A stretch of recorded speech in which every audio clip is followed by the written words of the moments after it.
you supported the group that led to the death of David Dorn. You said Democrats. Do you have Alzheimer's? Okay, you supported the Democrat. Did you vote for the Democrats? I supported the candidate that was running against Donald Trump because it was an anti-Donald Trump vote. Yeah. Hello, Brian. How you doing? I'm doing good. I'm just doing my work. I wanted you to get to that $200 goal. The final goal, yeah. Well, I wanted you to get to your goal. I only have 2 criticisms. Are you ready? I'm ready. Criticism number 1. I took my hat off gladly. Mm-hmm. Why wouldn't you take your shirt off? Because I'm feeling it. Because I'm not someone that allows someone to dictate those sorts of things about me. Okay. It's almost like you were my lapdog. Why did you want me to take my hat off? Why was that important? Because you're bald. You were insulting my appearance.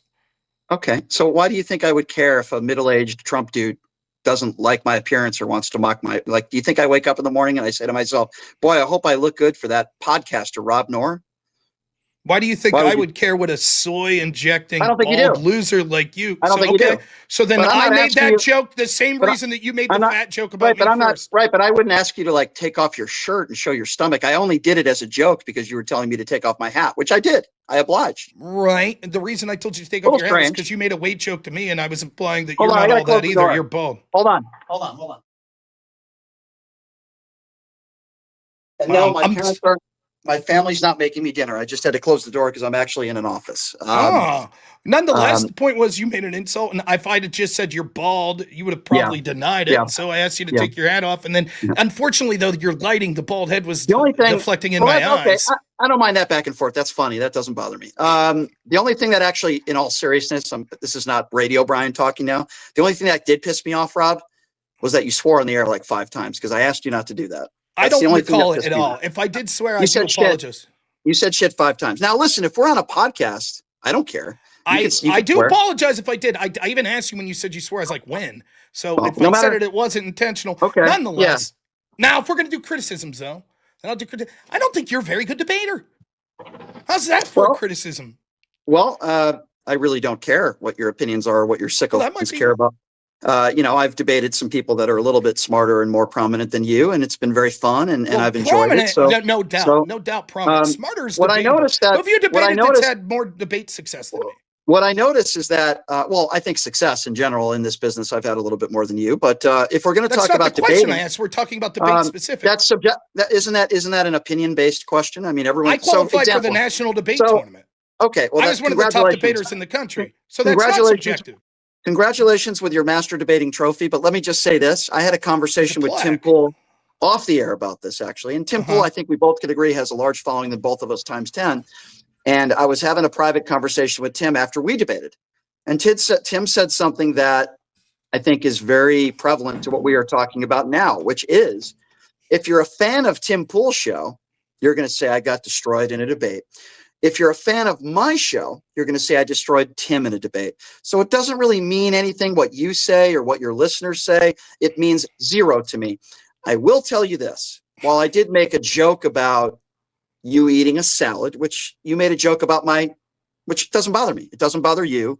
It doesn't bother me. We're having fun. Okay. We're making jokes. That doesn't bother me at all. Okay. People say stuff about people on social media that is pretty awful. And I'm not talking about my bald head, which I'm proud to have, or whether you eat a salad or not. By the way, I wasn't looking at a screen during the entire debate. That's another thing that I was going to say. I wasn't typing. I wasn't Googling. Why were you reading from your screen during the debate?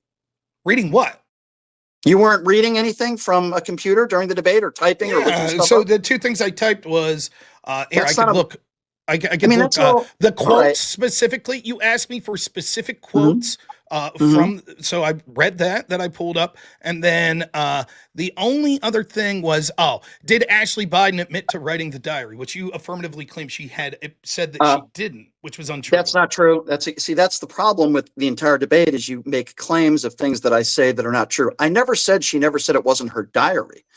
The thing that was in question and what I mentioned to you without getting into another debate, because I have work I have to do now. But the reason why I brought that up is because that was in the hands of multiple people that were on the far right for a long period of time. She admitted that was her diary. She never had stated that she had wrote that page in the diary. And as I was mentioning, don't you think she would have denied it? even if she did write that in the diary, that's not the point.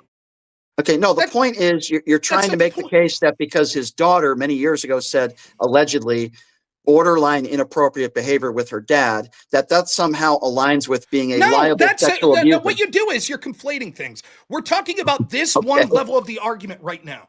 Your argument was what you do is you make a claim. That's not hers. We don't have. Do you mind if hers. Is it okay if I do work while I talk to you? Yeah, I don't care. Sure. Do you mind? Right? Okay. You make the claim. You make the claim. We don't have proof that it's hers. It's like, well, actually, she admitted that it was her. And then you're like, well, with this one specific line, we don't have proof that that was hers. And anyways, even if it was true, I'm not interested in the even if it was true until we get to the point where admitting that 99.999% chance that after she admitted this diary was hers, that yes, that line was hers. Else, seeing as how this was the big thing, can you name me one other thing from that diary that got released publicly? And if she's going to comment on how embarrassing it was this got released, don't you think she would have said, but the big thing that was talked about wasn't true. Again, I didn't write that. But again, for argument's sake, I'm even saying, even if granted that was true, and that it was. But then the point is that then you need to concede and say, yeah, you're right. It's most likely true. But still, I don't think it's a big deal. Okay, so it hasn't been proven that it was true. The point I was trying to make to you, and this is what was frustrating, is the debate is supposed to be about Donald Trump.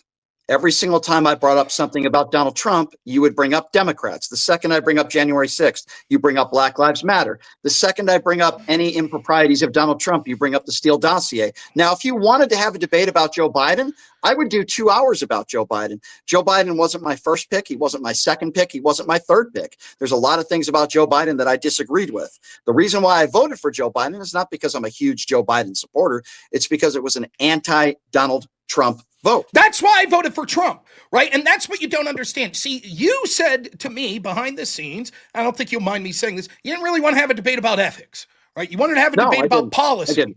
I did. What you wanted. You wanted to have a debate about policy, right? I would have liked. I would have liked to have talked about. You specifically said things like the Venezuela boat bombing and things like Trump's sort of recent attacks. I would have loved to have done that. Absolutely, I would have loved to have done that.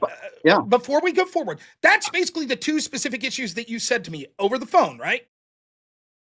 Yeah, I think that's what we talked about. Yeah, sure. Okay, I just want to clear that up before I go forward and you say, no, that wasn't the expectation. So when we start off, you didn't want to have an ethical conversation. When we start off and right out of the gate, you make an ethical point. How could you justify voting for Trump after January 6th? Now, the answer is I could justify it because, one, I don't think it was that big of a deal for reasons that I get into. And second, in the same way that you could justify voting for for Joe Biden or for Kamala Harris when they did things that I think were endorsing riots, etc. Same thing, because you think they were better than the alternative. That's why I said we're in a binary system, right? What did Joe Biden endorse? What did Joe Biden endorse that rises to the level of January 6th? May 30th, 2020. Oh my God. Okay. All right, Rob. Whatever you say, bud. I mean, that's just so absurd. That you have this. What you want to say is like this one event. You can never support anyone that does that. And when you point out the ethical failings or other things that are similar that occurred with the other side, it's not direct apples to apples. I'll start with this. I could never support anybody that is a liable sexual abuser. Couldn't do that. I mean, couldn't do that. Is everyone who's ever been convicted guilty? Is everyone would that be a defense if O.J. Simpson was still alive? Would you vote for O.J. Simpson? No, you'd say you think he's a double murderer. He was found liable. He was found liable for murder, double murder. Okay, well, I personally think based on what I saw of the evidence that he was guilty. Gotcha. I'd seen based on what do you know about the E. John Carroll case? Go ahead. Sure. Well, here's what I know, and I think it also is a basis of Donald Trump's life. But if you just want to start with E. Jean Carroll, a jury of his peers found that he digitally, I don't know what platform we're on, digitally penetrated her in a dressing room. There were witnesses that testified of things that she said to them in the hours and days after. The jury had far more evidence than any of the evidence that we had. What? I just said a jury had far more evidence than the evidence that we have. What do you mean, like what? I'm making the point. So wait, how do you know? You already just said things that were like, how do you know that all the stuff you said prior were true if everything's beyond seal and we don't have evidence? So there is nobody 100% sure that knows exactly what happens in that room other than Donald Trump and E. Jean Carroll. But here's what we do know.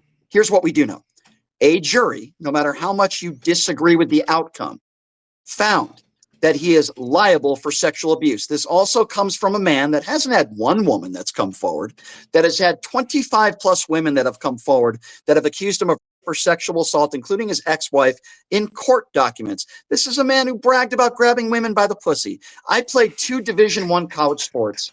I don't think that's funny. I played 2 Division I. Okay, well, I'm not shocked that you think that's funny. I think it's funny that you're clutching your pearls about this. Okay, I'm not clutching any yes, pearls. You are. I think that's what you do. Say the whole quote. I think that's what you do when you look at my picture. Say the whole quote of Donald Trump. Go ahead. Say the whole quote. The ground by the pussy. Go ahead. Say the whole quote. Okay, sure. And by the way, I won't have to Google like you because I actually do know what I'm talking about. Say the quote. He said they let you do it because you're a celebrity. Grab them by the pussy. That's not exactly what he said, but sure, close enough. Yeah, I think that's pretty close. So now going back to what I was saying. In other words, it's not an assault because they allow it. I understand that. Right. I did not say he was bragging about sexual assault. I said the comments that he made. So then what's the problem with that statement? What's the problem? Yes. First of all, in my personal opinion, it's despicable and it's disgusting. You've never heard people talk like that. You should see the women that I've hung around with. Okay, so first of all, his excuse was locker room talk. Yes. Now, I played Division I, 2 college sports. I played 5 sports in high school. I played sports my entire life. I've heard people say some pretty awful things. I've never heard anybody say grab them by the pussy. But listen, you must have grew up in an elite area because I've heard much worse. The opposite. Again, you're completely wrong in another judgment. You have no idea what you're talking about. Okay, well, I don't care whether you believe me or not. Yes, so you believe Donald Trump, but you don't. Right. You believe Donald Trump and everything he says. That's exactly what I'm saying. I also don't believe you. You've given me reason not to believe you. Like, for example, when you said that if Donald Trump promoted a bail fund for January 6th, you'd say that's reasonable. Yep. Okay. It's just promoting a legal defense. You're a liar. Let me be very clear. Again, you have no idea what you're talking about. So let me give you an example of what I'm talking about. No, you don't. If Derek, so the day after Derek Chauvin and all that stuff went public, I do believe Derek Chauvin murdered George Floyd, right? So if a group of people or politicians or Jack Posobiec or another white supremacist raised a lot of money for Derek Chauvin. White supremacist. I stand by it. I called him that on Piers Morgan. So let me just finish. If they rounded up a group of people to raise money for Derek Chauvin's legal fund, I'd be like, okay, I hope he's found guilty, but they have the right to do that because in this country, I do believe no matter how much you hate somebody, no one's saying they didn't have a right. No, it's not. No, it's not. What you're making the case is if Donald Trump did that for certain people, would you have a problem with it? No, I wouldn't.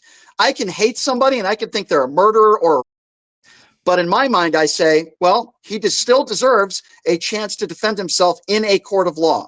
So no, I am not a liar. You don't know what you're talking about. They're not a patriot if you beat the shit out of a police officer. Why can't you admit you're not a patriot? I don't believe you could be a patriot and beat up a cop. You don't think so? Define patriot. He called those people on January 6th. You know what I think a patriot is? Yeah. My definition is probably very different than yours. Let's hear it.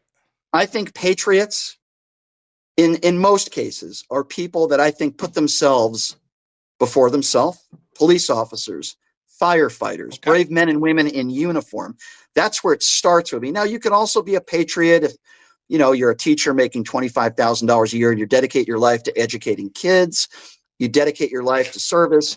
I think you risk something for the better of America. Now, I don't think if you hold a Trump sign or flag up in a boat, that makes you a patriot. Okay, let me ask you this. There's a bunch of extemporaneous stuff here. So you're saying you can't be a patriot and punch a law enforcement officer. Would that mean that anyone who claims to be a patriot and you would have looked at and said, yes, let me finish. And you would say, sure, they look like a patriot to me. And then ICE, a law enforcement officer, comes to arrest someone who's your neighbor and you end up in an altercation with them and punch them. Is that person no longer a patriot? I'll answer that. I'll make it even easier for you. Mm-hmm. You could serve this country honorably. And you could work at a soup kitchen for 30 years. Uh-huh. After that, if you decide to beat a cop, I will never call you a patriot. Even under no circumstance. Hold on. I would respect your service, but if you decide to beat the shit out of a cop with their own baton, I reserve to not calling you a patriot because that is a despicable act. And while in some cases criminals don't, your criminal activity might not define you in your entire life. Donald Trump didn't know anything about these individuals. What he did know about them You just keep going on and on. We're trying to you make these declarative statements. You make these declarative statements, and we're trying to get to it, and you're adding all this stuff. Okay, so real quick, a yes or no? A yes or no? Under no circumstance can someone that you would consider an honorable patriot, if they ever get into a fist fight with a cop, can you continue to call them a patriot? Correct? That's your claim? If I'm the president of the United States, after that act has done, no. That's not the question. No. Okay. No, I wouldn't. Civil rights movement, we had cops that were using fire hoses against black Americans, and some noble black Americans. Totally different circumstance. Wait a minute. You just said under no circumstance, not totally different circumstance. You said under no circumstances. So yes, that's what you said. What we are referring to, you are trying to compare the civil rights movement. Again, you keep doing this. If cops break, hold on a second. Hold on a second. No, again. There you go again. Okay, be quiet and calm down for a minute. So first of all, now it's my show. You did to me. How's that? Okay. Well, if you want to, then it's over with. I'm having a conversation. I'm not getting paid to do this. If you want the interview to end or you want me to leave, that's totally fine. Was I getting paid to do your show? Okay. Well, yeah, you're asking for donations after the debate right now. So yeah, the answer would be yes. No, I wasn't getting paid. I was doing the show before and after you, and was also getting donations. Okay. Well, they watched the debate, right? And they're commenting on it, and they're donating money. So is some of your audience possibly watching this right now? And they might comment, so that could be you getting paid. Yes, it's possible. Nobody in my audience, nobody in my audience would watch 2 seconds of your show. So I'm sorry. That's just not true. Maybe they would learn something. It would be. I'm not surprised that your audience that likes you wouldn't watch someone else. I understand. Well, I have a pretty broad audience of Republicans and Democrats, and I think you would ask that question of how many people watch my show. I have about 300,000 listens a day, and I'm happy. That's excellent. And I'm happy. And well, you would ask me that because you had mentioned something how many about are listening right now. That's what I asked. Well, live listeners, usually I average on all social media platforms around a couple thousand. But I don't make my money. Let's be careful. That's fast and loose. You know how they count differently. Like for example. Okay. Well, you're asking me, and you're asking me, and I'm pretty happy. 700 watching on YouTube alone. I'm pretty happy with. I have more than that on average, but I'm pretty happy with. I'm pretty happy with, I'm able to get up in the morning and do a job and enjoy, and I enjoy it. And what does this non sequitur have to do with anything? Well, because these are things that you brought up in the debate, the frustration with the debate. And by the way, I don't care whether you think you won the debate or not. I think you have to be an insecure person to do that. But, Brian, insecure, you're on there. Oh, you're overweight, and I have more famous people to call in. And so you made a statement again. You made a statement towards the end there, where you said things I don't think you're good at. Now, first of all, the audience doesn't care. What does this have to do with the specific topic we were just on? I'm happy to get there. I'm happy. That's a completely different thing. There's a reason why I went that route, and then we can get back to it. My audience doesn't care. And I don't care what you think I'm good at or not. When you start giving your opinions on Brian, you're not good at something. That's when I fire back. Okay. Now I'm glad you have your show and we had a respectful conversation on the phone. And I'm glad you're able to, you're willing to go on other shows and have debates and so on. That's fine. And we can disagree. Get back to the point about punching cops. Get back to that. What does this have to do with that? You must have ADD worse than me. What are you talking about? You would have to give me a specific example. But here's the bottom line. Donald Trump did not know. I'm talking about the cops. Here's what happens. This is I'm talking about that the whole time. You'll say something. I prove that that's not accurate. And you're like, well, nonetheless. So you're like, under no circumstance could a patriot ever punch a cop and be a patriot. Yeah. None. If it's the civil rights movement. You're very clear. Under none. I was like, here's a circumstance that both of us would agree that someone could be a patriot. You're like, that doesn't count. But you just said under no circumstance. I didn't say that. Okay. I didn't say that. Is that person a patriot? If you're breaking the law, and the police officers did not break the law on you, right? Unless you're defending yourself. Who defines what the law is? The police officer and the people in the Jim Crow South, they said it wasn't illegal to do that. So during the civil rights movement, if somebody just beat a police officer, I would not call that patriotic. Absolutely not. They did it in defense of sort of their community. If they're being assaulted by cops for no reason and they have to defend their lives, that's a different circumstance. That didn't happen on the people right now that are fighting back against ICE, that have shoved them and things like that. Are they not? I don't support that. No, I don't think that's patriotic at all. I don't think taking even if matters later it turns out that the court rules that Trump's deportations are illegal. Yeah, you still can't assault law enforcement. That's grand. I disagree. Hold on. I answered your question. This is where you and I disagree. Okay, let me be very clear. Anybody who assaults law enforcement. That could be ICE, even though I don't agree with the way ICE is doing things. That doesn't give you the right to take matters into your own hands. Okay, I don't agree with that. Only bad things can happen from that. But here's the point that we were talking about earlier, okay? Donald Trump called those specific people on January 6th, some of whom beat cops. We agree on that. And I know you don't justify that behavior, but he called those people hostages and patriots. He didn't just say some of them were patriots, okay? Why was he calling those people patriots? Well, I'll tell you why. Because they support Donald Trump. That's why. No, that's the reason was because they felt that their country had been stolen from them, and in many ways they're correct. Which it wasn't. And not only that, but many of them were treated incredibly unfairly and in a double standard. In fact, at one point, one of the laws that were used to arrest them actually got reversed, right? Many of them were put in solitary confinement, were treated very poorly, exculpatory evidence withheld from them, etc. Now, was the overarching pardon maybe a little too far? Maybe. But the problem was then you would have to look at the details of each specific case. When we see the juxtaposition of how this was treated versus the overwhelming more violence we saw for things like Black Lives Matter in that very summer, then it's clear for the interest of justice, if you're going to allow some people to basically with impunity go out and use violence like that over and over again, then you have to have some sort of equal tier of justices. And that's what Trump was doing. These people suffered enough. It was 4 years. And meanwhile, based on the same definitions that people use as insurrection, we see left-wingers out there on a daily basis supported by the Democratic Party that's fighting with ICE. And I don't hear you saying, how could it be justified to vote for Democrats at this point? Okay, so can you name me one prominent Democrat in office right now that has supported violence against ICE? Define prominent. Any elected official that's on the left. I know that there's one official that said something that won election. It was a month or two ago, an African-American man. I don't support him at all, and I think he's a clown. Can you name me? Can you name me any other prominent elected Democrat official that has openly said violence is okay against ICE? I could show you them supporting a Democratic official that did use violence against ICE. I didn't ask that. I said you are making the case. You are, hold on, Rob, you are making the case right now that there are, just like when people made the case that Democrats are celebrating, elected officials are celebrating the death of Charlie Kirk, which, by the way, I think is awful.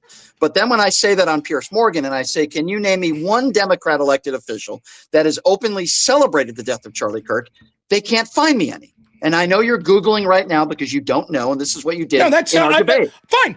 Hands off. There was How about Democrat, hands off and just use your brain? How about that? All right. Because I couldn't think of the woman's name. There was a black woman, Democrat elected official who broke into an ICE facility and shoved officers there, which is assault. She was supported by every single Democrat that said that it was outrageous that she was arrested. Was she charged with battery? Let me finish. Yes, she was initially charged. We could see the assault. And then they dropped the charges, correct? We could see the assault and battery on film. We saw it, and Democrats supported her. You're conflating the fact Trump never said, yes, I glorify, go punch police officers. He never said that. You're saying he has endorsed. You're wrong. You're saying the fact that after that happened and there were some people in the group that fought with police officers, that's him glorifying it. By the same token, the Democratic Party that supported this woman shoving law enforcement, attacking them while trespassing, is supporting violence against law enforcement. Sure. So what you're saying is not categorically accurate. First of all, originally she was charged, and then the charges were dropped because she did not assault someone. Now you can Google. True. We can see the video. Okay, so what was she convicted of? What was she? It doesn't matter. It doesn't matter. Yes. It doesn't matter. What I'm trying to tell you is, you don't even know her name, bro. You don't even know her name. That's right. You don't even know what you're talking about. What is her name? You tell me. What's her name? Yeah, you're the one who's making the case, not me. I know exactly what you're talking about. How do you know? You're the one who brought it up. I know exactly what you're talking about. Okay, so. She wasn't on video. I just want to be clear. If we have her on video stabbing someone, you would say until the conviction, it's okay to support her. What Democrats supported violence? What Democrats have made statements? They supported her and said it was outrageous that she was arrested when we see on tape that she used violence. No, she did not use violence. That's not true. Yes, and the charges were dropped. Not true. The charges were dropped. She did not use violence. Okay, so Trump didn't incite an insurrection. No one was ever charged with it. It wasn't an insurrection. No one was charged with insurrection. Okay. Yeah, I never. So Jack Smith decided not to charge Donald Trump with incitement. There was no insurrection. No one was charged. There wasn't you said it was a violent. You said it was a violent. What did you call it? Mob. You kept saying insurrection. Okay. Admit that you're wrong. No, I said. Hold on. I said that it doesn't matter whether you call it an insurrection or a violent mob. I don't care what language people use. What I focus on is the fact that people died, as I mentioned earlier, and a lot of 140 officers were injured. It was a very embarrassing day for the country. I don't focus on, people like to focus on, was it an insurrection? Was it a violent mob? I don't care what people characterize it. The bottom line is it doesn't change the fact that people were hurt. It was a horrible day. People died. I don't know why people are so fixated on the wording that is used. Now, going back to this woman that you brought up. We're fixated because it's the worst that you used. Okay, but if someone doesn't think it's an insurrection, it doesn't bother me. I don't care. There were people there that did some. There were did people Trump there incite it? Did Trump incite the violence? Well, I asked you this very question, which you didn't answer. I'm asking you, did Trump incite the violence? If Donald Trump didn't lie and say the election was stolen, January 6th does not happen. Did Trump incite the violence? Yes or no? I don't know. I don't know. So then you have nothing against him. Gotcha. I certainly do. I just said that if he didn't lie about was Trump convicted of lying?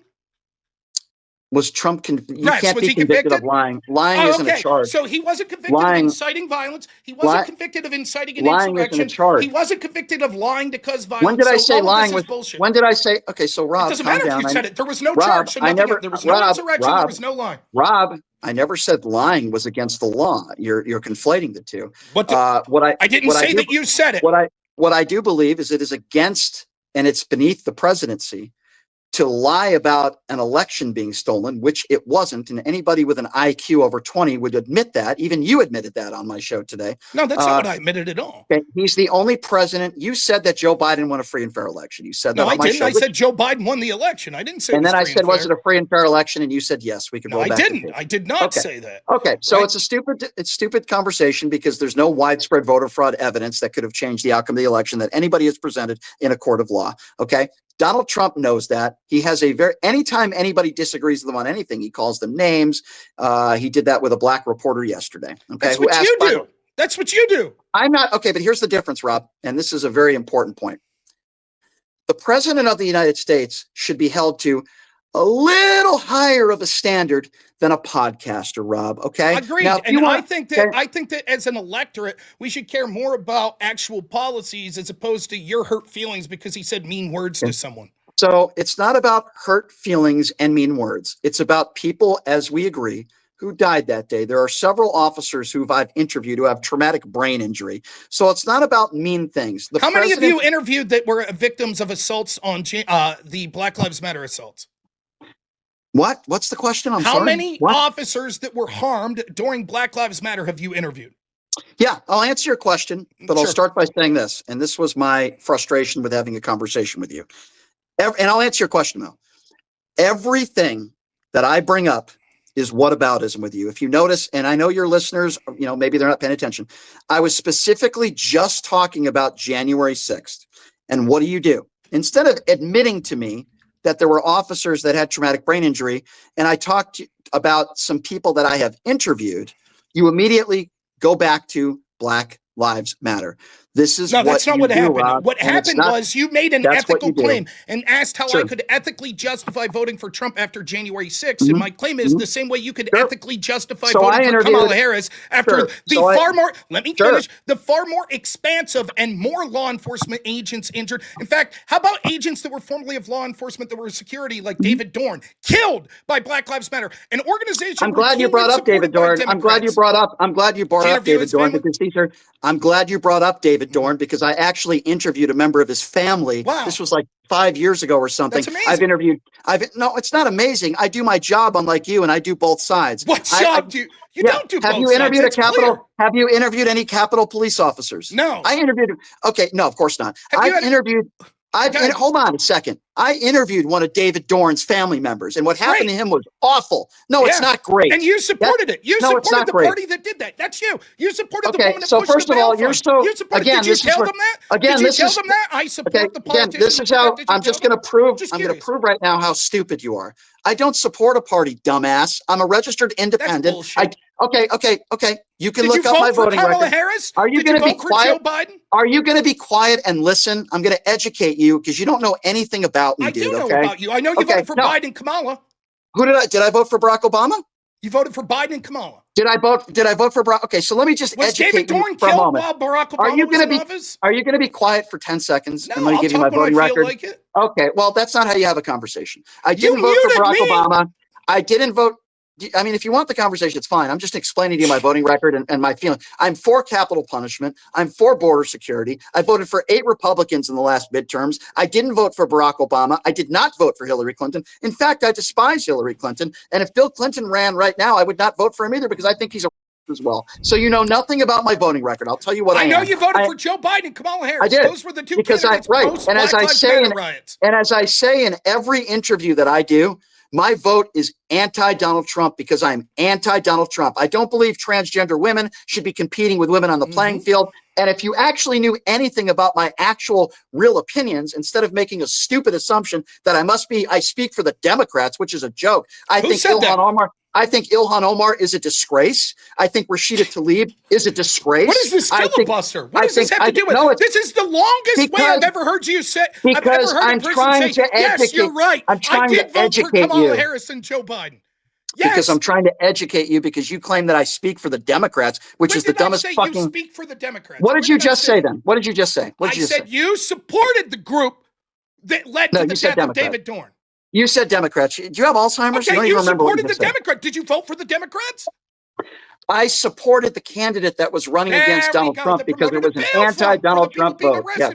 That doesn't mean I support the Democrats, as you stated, which is factually inaccurate. You said Democrats. You supported the leadership of the party that promoted a bail fund for the very type of people that killed David Dorn. Absolutely, and I would support. Yes. I would support. Did you tell them that? And I would support any fund that would help anybody, even a Derek Chauvin, who I think is a murderer, by the way. Anybody that would have the right. You're a liar. Okay, well, you can call me a liar because you don't like my answer. Have you ever donated to a bail fund? No.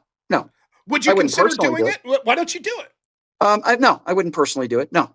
Well, that's. Everybody watching, and this is what's so bad. It's so disingenuous. Everyone here knows. What's disingenuous? I'll tell you what's disingenuous. Trump saying these are patriotic people, and you clutching your pearls like, oh my God, that's so bad. I can't believe he said it. And if instead of saying that, he would have just said, I'm promoting a bail fund for these very same people, you would have said, perfectly reasonable. I don't have every one of us know that's bullshit. You would have pointed to that and said, even like when you said about Derek Chauvin, and you were like, if someone like Jack Posobiec or another white supremacist promoted a bail fund, what you would have said was, sure, he legally has the right, but let's be clear, he's doing this because he supports Derek Chauvin. That's why he's doing it. And that's what you would have said about Donald Trump on January 6th. Nope. Yes, it is. Yes, it is. Okay, you can make your assumptions, but I will respond to what you just said, which is also very stupid. The reason why I say that about Jack Posobiec is because people like him and Ben Shapiro, who happen to be white, are people that continually think that Derek Chauvin deserves a pardon, that he's innocent. Now, I can guarantee you that if George Floyd was white, and I'm going to make a judgment now. If George Floyd was white and Derek Chauvin was black, I guarantee you that Ben Shapiro and Jack Posobiec would not be opening up a fund to try to give him the legal defense. No, that's fair. No, wait. I will say this. Let me just finish. Can I say I agree with you, please? Okay, I appreciate that. But let me just finish by saying this again. Now, you can call me a liar and you could think what I'm saying is not the truth. I'm going to be honest with you. 20 years of radio, I've never lied on the air. I've always been honest, and I'm going to be honest here once again. You can laugh if you'd like, or you can try to Google something. Get the heck out of here. But the bottom line here is that everybody deserves the right to defend themselves. And one of the worst things with our justice system is if you have more money, you have a better chance with better legal representation. Okay, you made your point. Now, I want to agree with you. You're right. Had the officer, in this case, Derek Chauvin, been black and had it been white, you wouldn't have known their name. So there wouldn't have been a bail fund. There wouldn't have been nationwide riots. You know who Tony Timpa is? Yes, I do. But I can also tell you that. Where were the riots? That was worse than what happened to George Floyd. I don't agree with any riots that become violent. I don't agree with anybody committing crimes. And where was the national protest for Tony Timpa? There weren't national protests. I wonder why. Why do you think that is? Well, here's what I would say. Do you believe that white people and black people are treated the same by legal enforcement? The evidence suggests, the most comprehensive study done by a black professor at Harvard actually suggests that white people are more likely to have lethal force used against them per capita than black people. I would love to look at that study. So is Tim Scott wrong when he says he was pulled over 10 times this year because of the color of his skin? Is he lying? Yes, I would assume he's lying. Yes. So Tim Scott is lying. Okay. How does he know the thought process of the people that pulled him over? Right. Have you ever been followed? I just asked you a question. Will you answer? I'm sorry. How what does was he know the thought process of the people that pulled him over? Well, because he's claimed, and I tend to believe him, that he was never cited a ticket. He was pulled over. They didn't give him a reason for why he was pulled over. And you see a lot of these things happen in society. And I've never been pulled over, I felt, because of the color of my skin. I've never been followed in an electronics store because people thought I might steal because of the color of my skin. But here's the difference between me and you, I think. There's a lot of differences. Here's one. You keep saying that, yeah. Here's one. I listen to my black friends. I don't know what it's like to be black. I know you think that's very funny. Yeah, I do think it's funny. Yeah, I know. I'm sure you listen to plenty of your black friends. The virtue signaling immense here. Go ahead. They'll accept you. Go for it. Sure. I don't know what it's like to be black. I don't know what it's like to be followed in an electronics store because of the color of my skin. I don't know what it's like to be pulled over because of the color of my skin. So what do?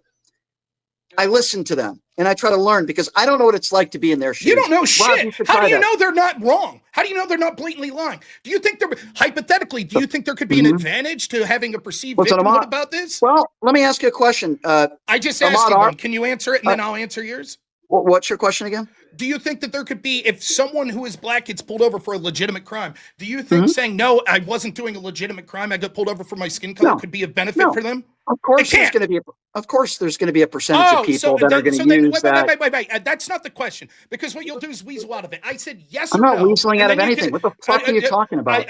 Because I know what you've done. No. Stop. Rob. No, don't tell me to stop. This is what you've done in the past. Right, I want to be clear. Are you acknowledging yes?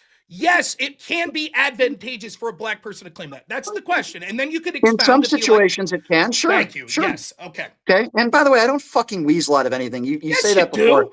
Okay, right. What have I weaseled out of, Rob? What question have you asked me that I haven't answered? When I asked you specifically, so you're saying, without any exception, that if you punch law enforcement, you can't be a patriot. Yes. I said, okay, civil rights. And immediately you're like, no, that's different. I answered that. That's why I need a definitive yes or no to the answers. Rob, you don't listen. That's the problem. I gave you a very, no, you didn't. Because if you did, you wouldn't say that. I will give you the definitive answer again. If you are breaking the law, which some people in the civil rights movement did do, I don't call that active patriotism. It's wrong. Anytime you ask me about ICE agents and people taking matters into their own hands, I gave you an honest answer there. So I'm not fucking weaseling out of anything. And by the way, what you did was give an answer. The answer that I'm talking about, what happened is in real time, before you expounded on that, you gave the answer exactly as I said. That's why I need a definitive yes or no. Do you think it's by the way, you even changed there. Saying that something's an act of patriotism is different than saying you can't be a patriot and do an act. Those are two different things. Okay. Like, again, going grocery shopping's not an act of patriotism, but it doesn't mean I can't be a patriot if I go grocery shop. That is okay. Listen, after that act took place, I would not call those people patriots. If you break the law or do one of the worst things I think you could do in society, which is beat a cop, I don't care how that person's lived their life. I would not call them a patriot. Now, I want to ask you about Ahmaud Arbery, for example. You know, because apparently you think that black people make excuses for everything. Tony Tippo, we talked about first. Why did he get killed? I would have to look at the case in more detail. Why were there no mass protests? Just curious. Will you let me ask? Yeah, you're going to talk about a case where you're going to say, here's a case where a black person was a victim. Okay, yeah. Without even getting into the details of the case, I could say this. The case isn't as you seem, but even if I accept 100% your interpretation, and so what? There's a few bad cops. There's a few bad cops to white people too. And Tony Tippo got murdered. Where's the protest? You don't even know what I was going to ask. Go ahead. Rob. Ask okay. So an innocent black man jogging down the street. He's lynched by 3 white people. It wasn't just a few cops. In the trial, which I did cover, there were at least 30 officers at one point within 24 hours that were on the scene that saw the video of the crime that was being committed, which was murder, by the way. Let's be honest. They convicted 3 of them. Those officers all saw the video. They went to Ahmaud Arbery's mother and were told that he was the aggressor, that he started it. The only reason why those 3 white supremacist pieces of shit who are murderers are behind bars right now, the only reason, okay, and I know you're Googling this again because you're not familiar with the case, and most things that I bring up you're not familiar with, which is fine, Rob, but I'm not Googling anything. Because you're making claims that are most likely bullshit. I want you, how many officers, I want you to tell me the specific amount of officers that saw this and only agreed to say he was the aggressor because they were white and he was black. Sure. Tell me the exact amount of officers. Sure. Based on the trial, I'd like their names as well. Okay. Based on the trial, there were at least 30 officers, Let's legal have their names. personnel Let's that were start. Number one. Okay. Number one, for argument's sake, why do you need their names of the officers, and how would I memorize their names? Why did I need the The exact numbers, quote what's of the Gold important. Star families that felt disrespected? But that's Okay, what you said. Why did I I wanted need to the know. exact, let me finish. Sure. Why did I need Sure. the exact number of people polled in a YouGov poll? So I want their exact names, or I don't believe you. Sure. So the reason why, when you were talking, because you said all 14. Now you gave a number, right? And you said all 14. Now my question to you was, where's your evidence that all 14 family members were saying things? Now you didn't list me 14 people. That's why. Okay. I said 13 were killed and their families felt disrespected. Right. I didn't you said say all their, nor did you ask this question. Right. Show me proof and that you all said, of them. And That's you not said what you all, said. You said all of them, and then you brought up a few quotes of him looking at his watch and not looking them in the eye, which is fucking insane. But going back to the Ahmaud Arbery case, there were law enforcement officials that told the mother that he was the aggressor. 30. That's what you said. No. I need you to listen. I said at least 30 people that were on the scene that saw the video. This is the problem. You don't know how to listen. I never said 30 people went to Ahmaud Arbery's mom's house. There were several law enforcement officials, I think 2 or 3, that when the mom wanted answers, they lied to her and they told her that he was the aggressor. Now, 3 people, the only reason why they're in jail right now is because the third guy who videoed it 3 months after the murder, after Ahmaud Arbery was 3 months under the ground, released it to a local news station for cash. Okay. That news station showed it on TV. And the only reason why these 3 white men are behind bars is because one of them gave it to a local news station. Hey man, dude, that's great. Tony Timpa, those officers aren't behind. There you go again with your whataboutism. Right. What you're saying is this. I just want to be clear. Your argument here is, here's an incident where I think racism occurred. So therefore, and my point is, like, okay, given the same thing, we could see exact inverse situations where white people were the victim. And unlike your story, there was no justice. No one was arrested. White people can be victims. Will you admit systemic racism against white people from law enforcement? You'll admit it. No, I don't believe that's the case. That's outrageous. What about Tony Timpa? So tell me, what happened to him? Explain it to me. They put his knee on his neck. They made fun of him, the officers, as he sat there and expired. Were the officers black? No. So I think one was, but not the one that had an knee. So your argument is you can't be racist against your own skin color? Okay, so hold on. So I just want to get your argument right. A bunch of white officers did something horrible to a white man, and you're saying they did it because he was white? No, I'm saying that I'm saying that when the victim is white, there is no justice. Okay, so there are victims of all skin colors. No. I want you to explain. What's this? Hold on a second. This is whataboutism. You're making the idiotic. Now he's here we go. Whataboutism. You're making the idiotic. Whataboutism. Not whataboutism. You're making the idiotic. Rank whataboutism. That's all. Was it proven in a courtroom in testimony that these white officers? Justice. That's right. He did not get justice. Yes. Okay. So here's what was proven. That's your opinion. Wasn't proven in a court of law, but here's what was proven in the Ahmaud Arbery case. Nope. Here's what was proven. What's Ahmaud Arbery have to do with Tony Timpa? This is whataboutism. We're talking about race. By the way, no. We're talking about Tony Timpa. Don't talk about another case. That's whataboutism. There is no evidence. Let's talk about this Tony guy. We can see the footage. We can see the footage. Okay. A heinous crime might have been committed, but what is your evidence that they did it because of the color of his skin? It doesn't matter what the evidence. It doesn't matter. Oh my God! The whole fucking conversation. Listen to me. My evidence is the same that you have, that the law enforcement officers saw the footage. Here's why. Not true. Where's your evidence? In the Ahmaud Arbery case, I'm going to ask the question. No. Can you listen? I'm going to ask the question, then you can answer. You have evidence that the reason that initially law enforcement saw the footage of him did not arrest the people that shot or killed Ahmaud Arbery because they're white supremacists, because Arbery's black. That's your argument. First of all, I never said anything that there were white supremacists that were there. Again, you're putting words in my mouth. You said the 3 guys that killed him were white supremacists. You literally said that. In the actual trial. You said that. I believe they were racist. White supremacist pieces of shit. That was your exact words. You're talking, you were talking about the officers. I never said that law enforcement were white supremacists. Clearly, the 3 people who committed this crime were. Now, how do we know that for sure? Because of the trial. Why are they racist? Hold on. Wait. You were mentioning the officers. I didn't know you were referring to the 3 individuals that are in jail right now. Yes, the 3 individuals. Now, how do we know that they were white supremacists? Well, constantly in witness testimony, because I actually followed the trial, they openly used the N-word referring to black people. The last few words out of one of the individuals who shot him, he called him the N-word. We know that this was race-related in this crime. You could look that up. One of the last words. Wait. The cops said that? They used the N-word? I'm not talking about the cops. I'm talking about the 3 people who committed the crime. I never said that the officers were white supremacists, but what I will tell you is this, and I will ask you a question. Again, if Ahmaud Arbery was white and those were 3 black people, do you think the cops would have not made an arrest that day based on the evidence? Yes, I think that there's a solid chance that the same thing could have happened. There's no evidence that the race had any influence whatsoever. Then I can't have a conversation with you, Rob. That's outrageous. You're begging the question. You're like, clearly the reason. Wait, if you're telling me that if Ahmaud Arbery was white, yes, and that 3 black men killed him, and they had video of it and 30 people saw it, they would not have made an arrest that day? You're fucking ridiculous, Okay, Rob. so if I can find you any case of a black man with video evidence of shooting someone and there wasn't an arrest made, you'll admit that that's white supremacy. I'm specifically talking about the Ahmaud Arbery case. That was the question. Which was a whataboutism from the Tony Timpa case. You have zero evidence that Tony was killed because he was white. You have zero evidence that yes, I do. Not true.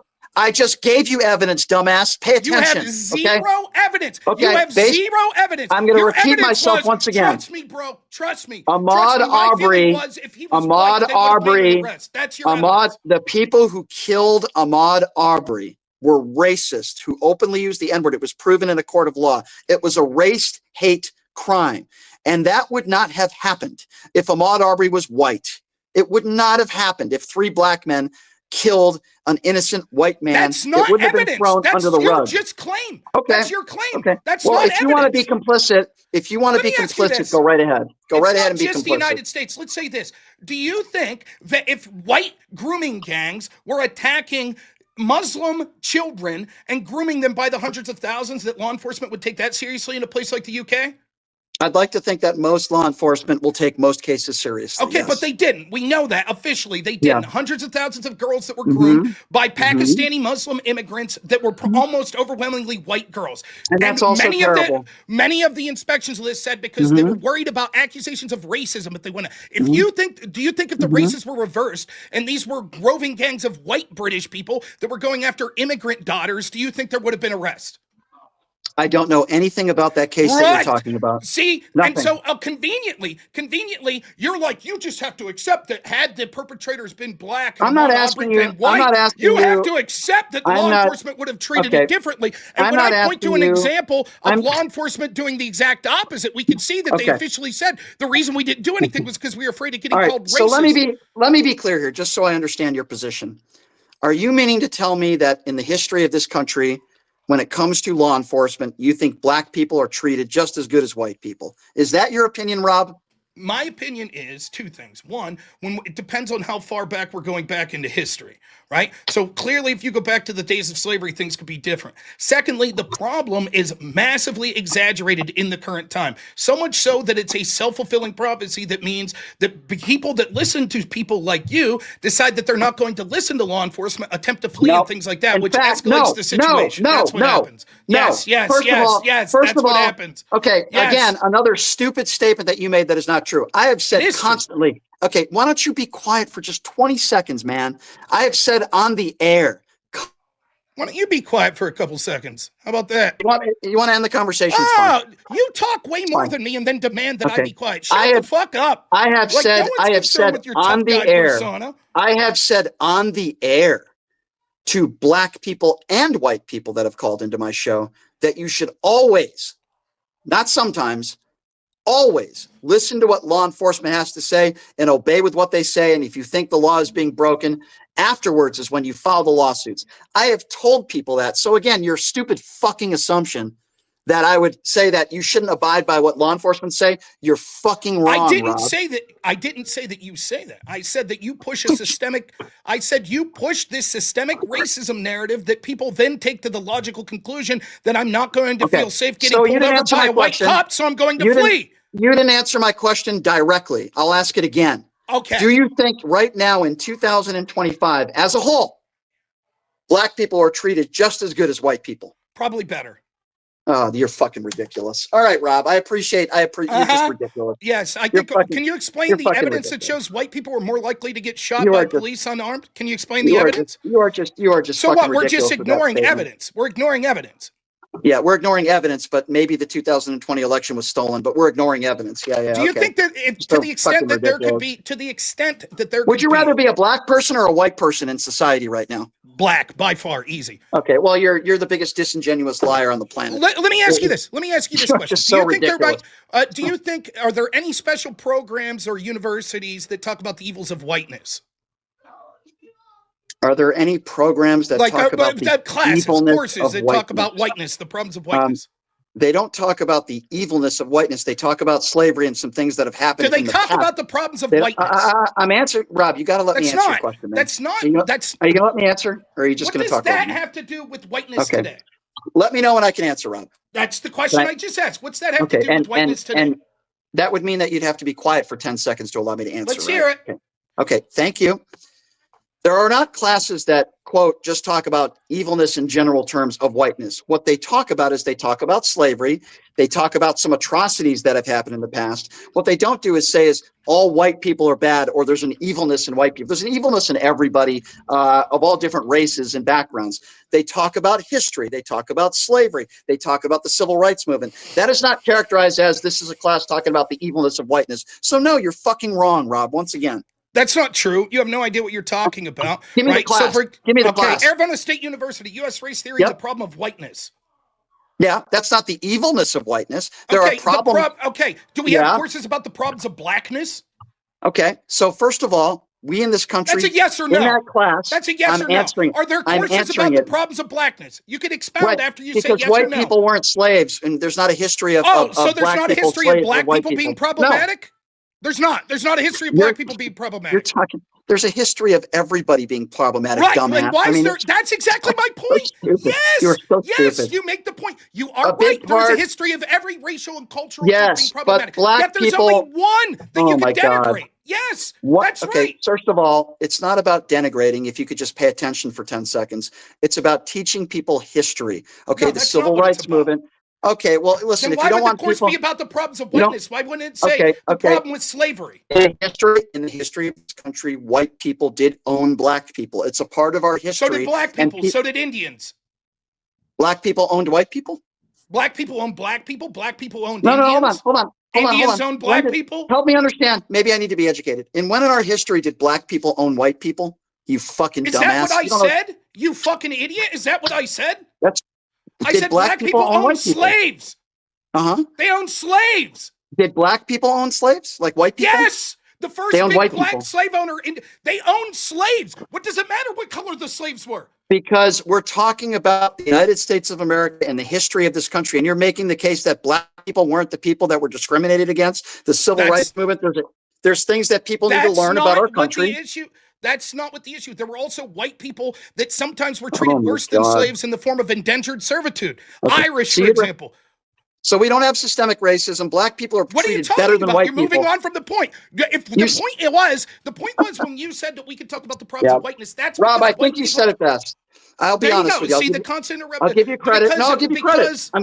I was going to compliment you. I don't want to hear your bullshit fake compliments again. I don't want to hear it. I'm going to finish my point. If you're leaving, then leave. Better than white people. The point was, you said the reason that we could have courses against whiteness was because white people own slaves. Black people own slaves in this country. So why not have the problem of blackness? Okay, so what you found, by the way, is one class in Arizona. Again, you're incapable of answering any question. No, you're incapable I've answered every question, and you keep interrupting me. You don't give me the opportunity to answer. Well, Tony Tippett. Well, Ahmaud Arbery and blah, blah, blah, blah, blah. You ever talk about Tony? Well, I'm asking you specifically. Why isn't there, of course, the problem of blackness if blacks own slaves as well as whites? By the way, it's not the problem of blackness, okay?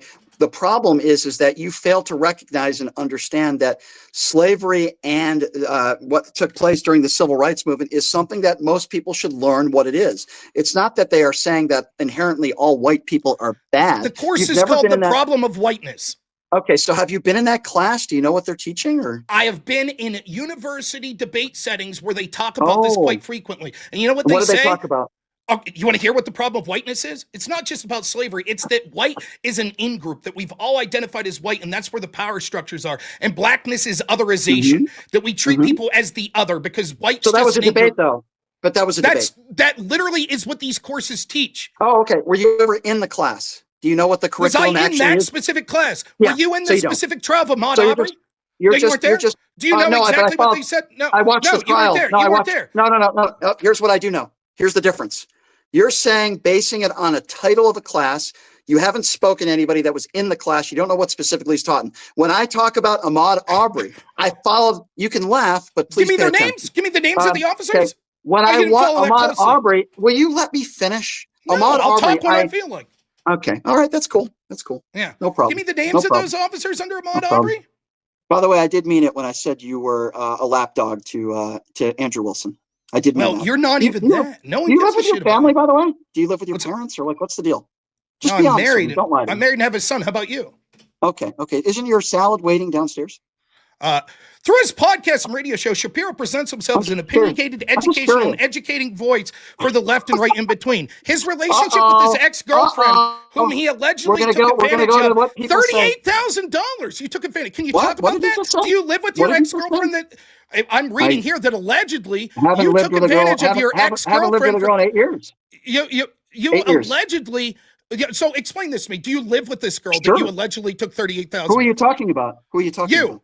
I'm talking about the woman that you're referring to. Look, victims of behavior like this don't have to announce their name. I'm asking you, do you live with this ex-girlfriend? What are you referring to? Do you live with this ex-girlfriend? I'm trying to answer your question. I haven't lived since I was engaged. Were you going to let me answer? Because I'm going to show you how stupid you are. Okay. I haven't lived with a woman in 8 years, so I don't know what you're referring to. So you just insulted me. You just insulted me. Do you really have a family? Do you really have a wife? And you yourself haven't had a woman for 8 years, and you're going to insult me? And you think that's some kind of offense? No, wait. Do you know the woman I'm specifically? I've had plenty of women. Do you know the woman I'm specifically talking about? I haven't lived with a woman.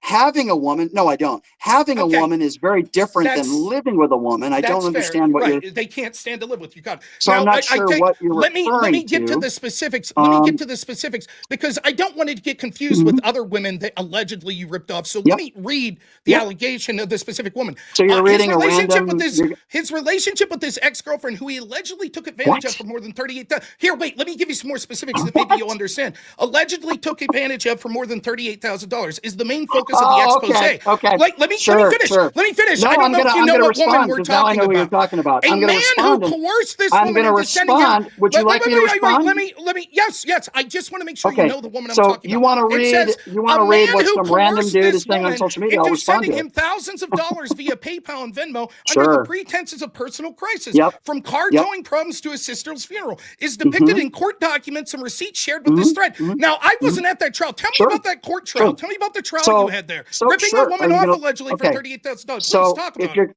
Okay, so are you going to let me respond now, or are you going to interrupt? I just wanted to make sure you had the right woman. You've had a lot, you said, right? Okay, let me know when you're done talking, fatty. Are you done? Thank you.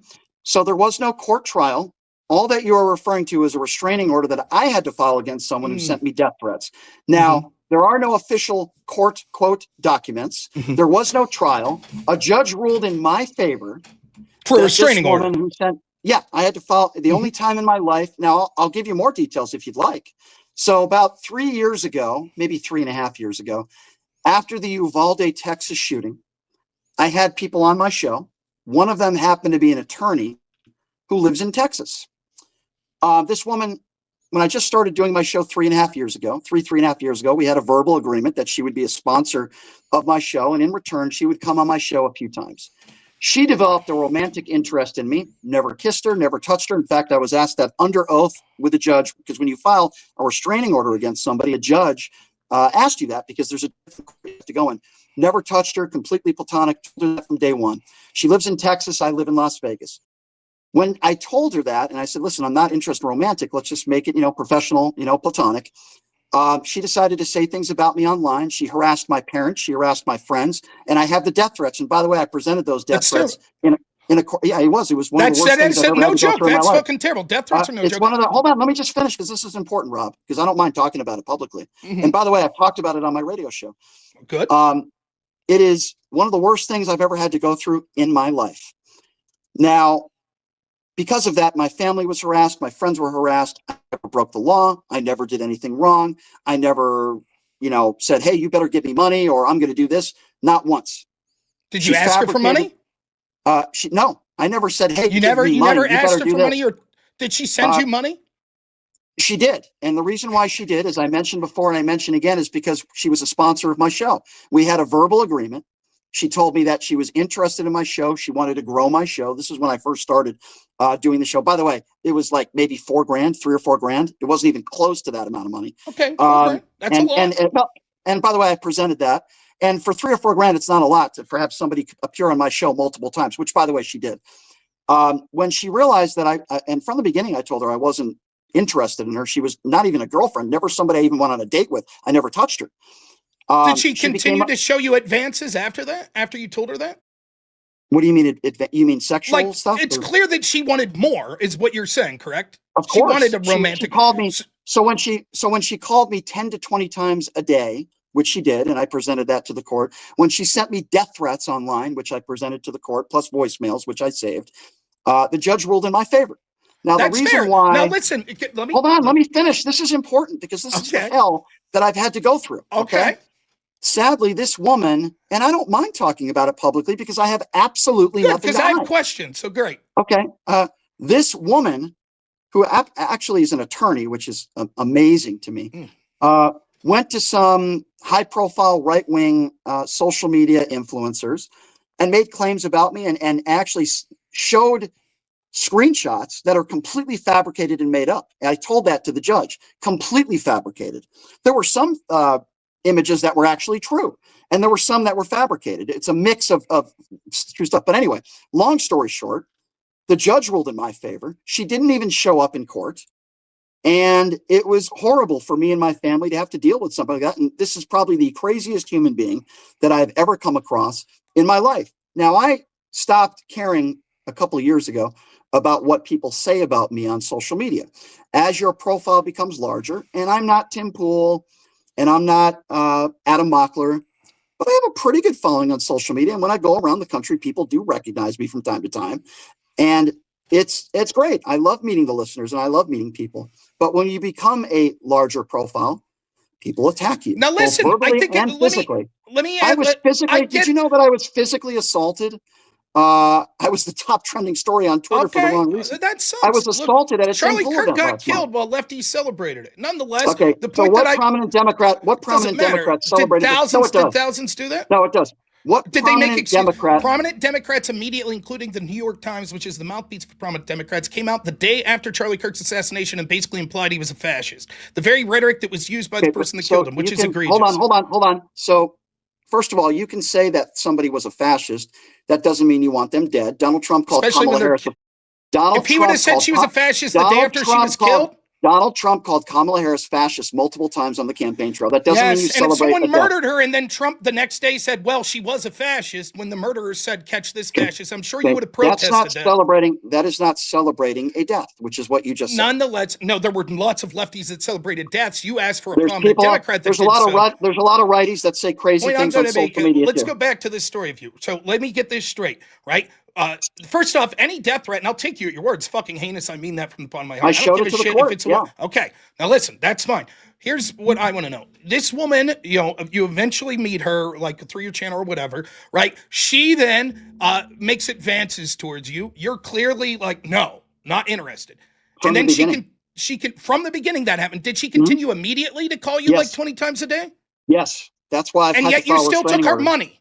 No. That is absolutely 100% when did you take the money? Inaccurate. No. When did you take the money? Okay, so first of all, it wasn't taking money. Let's keep that in mind. We had a verbal agreement where she would appear on my show and she would make payments based on that. After she continued to harass me and make death threats against me and call me 20 times a day, when I realized that she was crazy, and I presented this in front of the court as well, I stopped contact with her. I blocked my number. Now, after that, after I blocked my number, she would call me from different numbers. No. This is it. Like, I get that you're like sort of going this. You just said that her calling you qualified it as her calling you 20 times a day. That was happening immediately. No, that did not happen immediately. That's what you just said when I asked you. No, I said, see, again, you don't listen. Immediately, I had the sense. are you going to listen? I'm Immediately, listening. I didn't say immediately she was calling me 20 times a day. I said immediately I got the sense that she had a love interest in me. And I told her from the beginning, let's be platonic friends. That's what happened immediately. Now, over the course of several months after that is when she started to get obsessive with me. And then she started calling me 20 times a day. I did not talk to her, let alone accept money from her after that took place. So that's a lie. So I watch a lot. By no means am I a lawyer or anything like that, but I By the do way, I'm watch on a lot. 11% here. I Go do ahead. watch a lot of Judge Judy type shows, these court shows, People's Court, right? One of the things that the judges say all the time, and I believe this would hold up in a regular case as well, these cases come up where someone will say, like, a woman or a man, it doesn't matter either way, will say, like, oh, no, this person, they should, they gave me the money and this, that, and the other. And the judge will say something like this. So they expressed a love interest in you and you rebuked it? Yes. And yet you still took the money, knowing that their intent was a love interest. That's what you did. So again, you're completely mischaracterizing what happened, and if you're going to do that, it's going to be very frustrating to finish this conversation. I'm using your words, though. You said. Can I say this? And you tell me where I'm getting wrong. Hold on, Rob. I fulfilled my end of the bargain, and the verbal agreement that we had is she would appear on my show multiple times, and it was around $3 or $4 grand. And by the way, I charge most sponsors on my show more than that to make appearances over a given time. This was one of the few verbal agreements that I had with her. And about 3 or 4 months into it, I realized that she was a lunatic. Now, when I told her I didn't want, anything, physical, she seemed cool with it for a little while. And several months after that is when she started the harassment. And that's soon after that is when I filed a restraining order after she, sent me a death threat. It's pretty simple stuff. It's pretty logical stuff. It's pretty normal. No, I don't think that's normal. Order. Now, listen, obviously death What's threats not normal? What did I do? Let me explain. Like, obviously death threats, any objection anyone would make to you, if your story is accurate, it's absurd that this would lead to death threats. That's fucking crazy. It really is. So I just want to be clear on that, right? But it is not good or ethical if you know that someone has a romantic interest in you to say I'm not interested and continue to take money and allow them on your show and stuff like that. That's not good. That's not good at all. So you would characterize this as not good. I would characterize what you're saying as absurd. Here's why. Again, you don't know what you're talking about. We had conversations and I said, listen, are you okay being platonic friends? Because I'm not interested in a romantic interest with you. Are you okay with being friends and just keep doing what we're doing? This person said yes. Now, if this person said no, and then that became an issue, I agree with you. That would not be a smart thing to do, to be taking money from somebody who's not comfortable being friends with you. What I did was the professional thing. And again, I don't know why this is so hard for you to understand. And I had a conversation with her about that. And then, a couple months go by, everything was fine. She did my show. It was actually good. She was a good guest. Everything was fine. And then all of a sudden, she came out here to Las Vegas about 3 or 4 months after that conversation. And she loves I don't know if she still does, but there was a PGA Tour event here. And I took her to a PGA Tour event. And I noticed she was acting a little strange. And after that event, I did not take any money from her because I thought something was weird. After that, she started harassing me. She harassed my family. I have multiple friends, my parents, and it was horrible. That's when the death threats came in. That's when the 20 times a day calling came in. Even after blocking her number, she called me from other numbers and left voicemails. So nothing I did was unethical. I tried to handle it best I could, and it was one of the most stressful situations I've ever had to go through in my life. It was terrible for my family, my friends. And I realized after this whole situation is I have to be a little bit more careful on who my inner circle is, especially as my show gets more popular. And that was a horrible, this woman needs help. She's a lunatic and she's mentally disturbed. I believe she's severely depressed and she has nothing other than her ex account. And, so that's really the whole story nutshell from top to bottom. Now, the only court case, which I don't even believe is available to the public with, when it comes to filing restraining orders, the only court case is me filing a restraining order against her where I had to provide evidence and she tried to retort it. She couldn't. The judge ruled in my favor. That's it. That's it. That's I just want to be clear. Even in the story you've told, I think when someone's making a romantic interest to you and you rebuke it, and then they're like, "Well, I'd still like to give you money and stuff," there seems to be some tension there that it's not a good thing. And this is assuming this is assuming that your timeline's correct. I mean, it sounded from what you originally said that she started to make you uncomfortable, and you still continue to work with her after that. No, I never said that. I never said she made me uncomfortable. Until the harassment happened. So again, you're mischaracterizing everything. I mean, we can go back and watch the clip. I don't know what I'm saying that is so out of the realm of you understanding, but I'm not surprised. Do you want to go back and watch the clip? I can do that. I can bring it up right now. As I said before, and I said again, 3 or 4 months after that is when things started to escalate and the harassment came in and all that other stuff. I had a conversation with her very early about being platonic friends. Is there anything else you want to talk about, Rob? Yeah, I'm an honest person, and I've tried to answer your questions to the best of my ability. So I get maybe before you start bringing up personal shit, and you again wanted to make it the end, you're Andrew's lapdog, which is why I brought this up, right? Maybe this will help illustrate that just people making accusations aren't necessarily true, that we should just be accepted like you want to do to the people you disagree with. Like what? Like accusation? Trump. What, name me as an accusation that's 25 women said X. Yeah. So here's the deal. In a court of law, by the way, I haven't filed 25 restraining orders, so they're not comparable. But I've only filed one. Hold on a second. I've only filed one restraining order in my life against this lunatic, number one.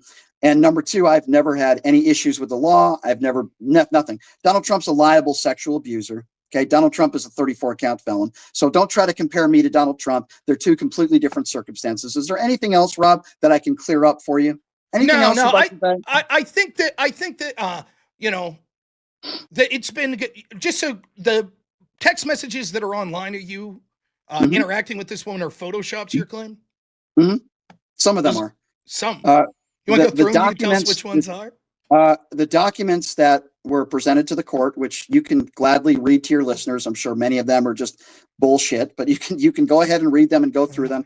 I just told you in a nutshell what it is. It was a restraining order against a woman who sent me death threats. Fine, great. So go ahead and analyze it all you'd like. But Rob. I'm just saying, text messages have been brought up. Like, for example, you telling her to and stuff that happened. I never said that. First of all, that is completely false. It's Photoshop. That's all.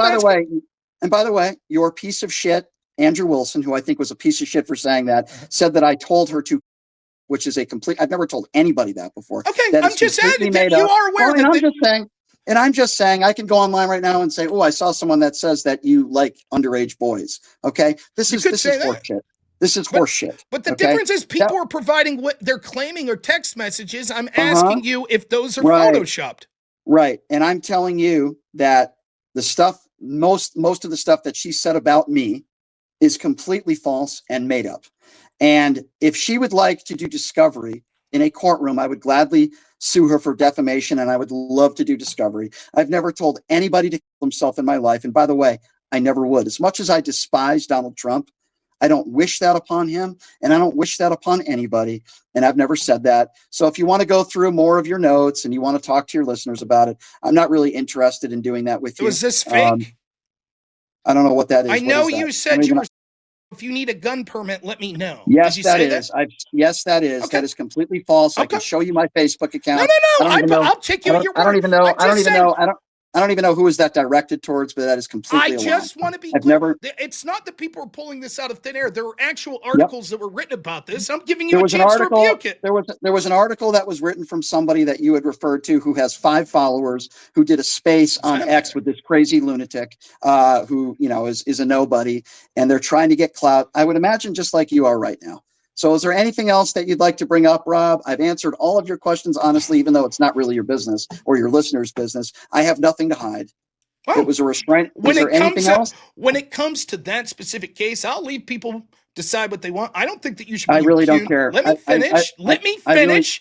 I don't care what your listeners think about me. I don't think that you should be impugned without having a day in court or anything of that nature. There was a day in court. Listen, the point is the day in court didn't address all of these allegations. Actually, it addressed you getting a restraining order with her death threats. Actually, it did. So you got a court. You got a court document saying this was all bullshit. Everything that she said. I would love to see. There was a judge that presided over the case. She didn't show up in court. She made up a ton of lies about me. I was asked questions under oath. A judge made a decision and ruled in my favor, and I told her under oath that these things that you were bringing up are completely fabricated and not true. And I played her. But that's no. Come on, even you. I played. I don't know what you did, but I played a number of different voicemails of death threats and all these sorts of other but those things. Two things could be simultaneously true. Okay. For example, okay. So is there, Rob? Is there any other questions you have? No, listen. Let me explain. I got work to do, and this is a waste of my time. Let me explain though. Like them ruling in favor of you for a restraining order, that could mean everything you said about her is true. That doesn't mean that judge said, "Oh, all of these documents that are coming forth, the supposed text message you had with her, etc., are false." That's not what the judge said. First of all, if you it doesn't warrant death threats, for God's sake. If you tell somebody to kill himself, correct me if I'm wrong, but I think that's against the law. I think that's a crime. Am I wrong? No. Okay. Well, if you coerce somebody into trying to take their own life, I'm pretty sure that's against the law. Okay. Well, I'll tell you what. Well, yeah. Well, that's what you're claiming. So no, that's not what I'm claiming. I'm saying that Rob, it says that you said that. That's not against the law, but not the best thing to say to someone. Okay, so Rob, what are your other questions? I already addressed that. I've addressed everything when it comes to this. I've been very transparent. The point that I'm trying to make is I didn't think that the judge ruled that those things didn't happen. They just ruled in your favor for restraining order. A judge ruled in my favor that she was certainly made some threats. That's fair. If you have the documentation to back that up, I believe. But I don't think that the judge said, as you were claiming, that everything she said was untrue. I don't believe that. All right. So nonetheless, the point was, are you happy that you brought up personal shit? Am I happy that I brought up personal shit? Yes. Don't you think the time would have spent more productively talking about like policies and shit? Well, you're the one that decided to listen, Rob. I hope you become extremely popular. Thanks. I have nothing against you. I hope you get 1 million followers. I hope they invite you on Piers Morgan. I hope they invite you on Fox News and CNN. Those are the shows that I'm on. Okay, so I'm probably doing something right. I think I'm pretty good at what I do. I think I get some pretty. Okay, well, you know what? Let me say, you might be good at what you do. I don't think you did good in debates that I've seen. Well, I don't care what your opinion is on my debate. Do you think that you can still be successful without being good at debates in your line of work? Your opinion about my debating skills means about as much as my last bathroom visit. So, Rob, hopefully healthy, important, right? Thank you for such a wonderful conversation, Rob, and embarrassing yourself. I didn't embarrass myself.